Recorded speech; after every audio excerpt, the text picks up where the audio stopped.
Qui ont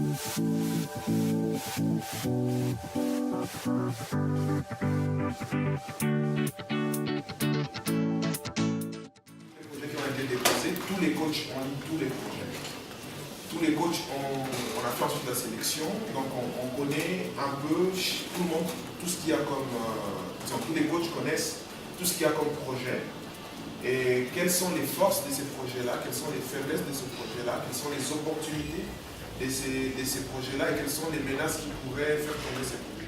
Donc on a reçu plus de 100 dossiers et apparemment il y a quand même des dossiers qui sont très costauds. Et ce sont des gens, quand on lit certains projets, on se rend compte que ce sont des gens qui maîtrisent bien leur sujet. Et ça signifie que nous qui allons leur parler, quand je dis nous, c'est-à-dire vous qui allez parler de l'immersion, que vous soyez à même de ressortir les aspects techniques. C'est pour cela que l'autre coach de la maison dit que s'il y a des questions techniques, il faut les poser.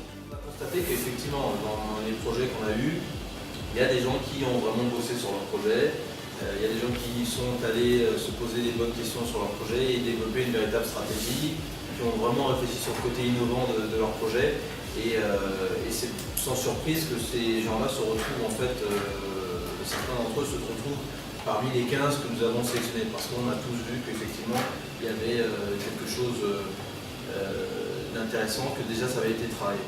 Donc il y a une partie, une dimension de projet, toute une entreprise à vouloir créer, tout un désir d'entrepreneuriat, mais c'est une personne qui le porte. Et c'est très important que ce capital humain soit plus ou moins jaugé, qu'on se dise quelle est sa motivation, est-ce qu'il pourra faire face. Parce qu'une entreprise, ça demande beaucoup d'abnégation, beaucoup de persévérance. Et si la personne n'est pas suffisamment forte, suffisamment motivée et prête pour affronter tout ce qui l'attend, ça va être très compliqué. 35 ans, j'aurais aimé avoir un coach.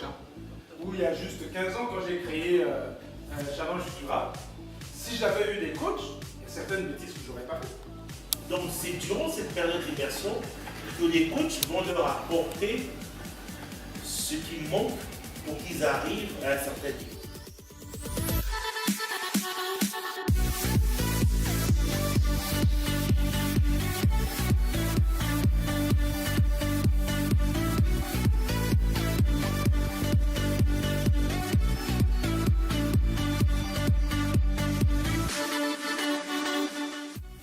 Cette réunion était de savoir comment allait se passer la phase d'immersion. J'en tire plein de choses. À présent, je sais que ceux qui ont postulé, qui ont lancé leur demande de projet pour l'édition Start-Upper, qui est bien sûr la première édition, ben, ces gens-là vont bénéficier de l'aide des coachs qui vont les accompagner, leur montrer en fait, déceler en eux quelques talents ou encore des forces et faiblesses qui sont encore en mode éveil, qui ne connaissent pas peut-être encore en ce moment, mais c'est sûr que durant cette phase d'immersion, ces porteurs de projets-là auront conscience, prendront conscience de leurs forces et faiblesses et mèneront à bien la réalisation de leur projet, par exemple. C'est vrai qu'on peut avoir la meilleure idée du monde, mais si on n'est pas capable de convaincre tous ceux qui sont autour de nous que notre projet est le bon, ben on rencontrera peut-être l'indifférence de certains.